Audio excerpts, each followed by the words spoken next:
I am the national flag of the Commonwealth of Australia. I belong to you and every Australian equally and freely. I was conceived before the dawn of the century. Designed by Ivor Evans, I was chosen over and above some 32,000 contenders. Although I was never an orphan, I was adopted on that sparkling spring day, the 3rd of September 1901, when I flew above the exhibition building in Melbourne. I was hailed and celebrated by people standing on the threshold of nationhood. They took me to their hearts.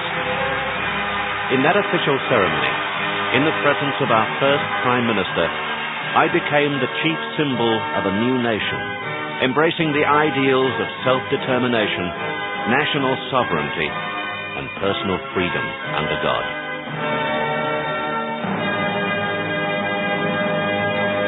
I have been hoisted aloft over many buildings, from humble homes to the Houses of Parliament. I have listened to every Prime Minister declare his allegiance to me, to our monarch, and to our Constitution. I have witnessed the pledge of each one to protect and defend those freedoms we all cherish, even above life itself. I am carried with pride in ceremonies and processions. I have draped the caskets of your national heroes, carried to their last resting place. The caskets of kings and queens, eminent statesmen, generals, admirals, humble privates, and the unknown soldier. Wherever free men gather, wherever there is justice, faith, hope, charity, and truth, there too am I.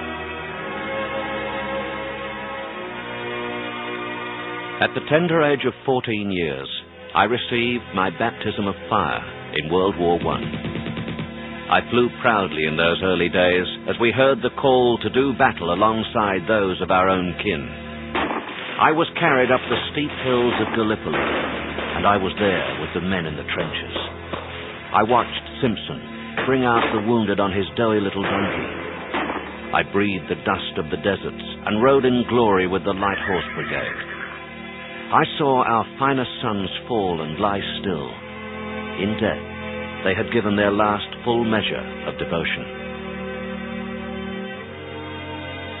The war was over for them forever, but I kept my lonely vigil over their graves and stayed to watch the flowers grow, amid the crosses, row upon row, in Flanders fields. O young Australia, I was there with your fathers whom I longed to comfort. Look at me again, lest you forget. You know me by my distinctive emblems. The Union Jack is the tie that binds us to your ancestors and rich heritage down through the centuries. The upright red cross on a white field is the cross of St. George, patron saint of England. This cross was there when King John set his royal seal on Magna Carta in 1215. And it was there when Simon de Montfort brought together the very first Parliament in 1265, making England truly the mother of parliaments. I proudly wear two other crosses. The white diagonal cross on a blue field is the cross of St. Andrew, patron saint of Scotland. The red diagonal cross on a white field is the cross of St. Patrick, patron saint of Ireland. These three crosses, which perhaps you scarcely understand, unite our heritage in this wonderful land and forge our future in an inseparable bond. The blazing Southern Cross marks our way ahead, while the seven-pointed Federation Star joins our states and territories in a single yet united Commonwealth.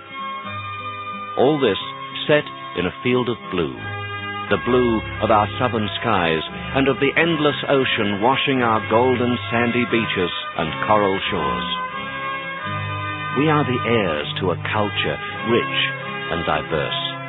We are the offspring child of a great empire. We have a glorious tomorrow. We are one, lest you forget. I have been to many places, I have seen many things. With our explorers, I crossed the icy wastes of Antarctica and climbed the heights of Mount Everest. I look down with pride on our mighty sportsmen and women as they win honors for their country all over the world. At every official or memorable event in this land, I hold the position of honor. Following World War I, we frolicked in our newfound liberty, growth, prosperity, increase, and our commonwealth. But far to the north, in Russia, a new tyranny spewed forth, slaughtering the rich and regal, the lowly and humble, usurping the sovereignty of nations, not of its own. We watched from afar, protected by the border of oceans. Then came 1939, and once again we heard the beat of the warmongers' drums.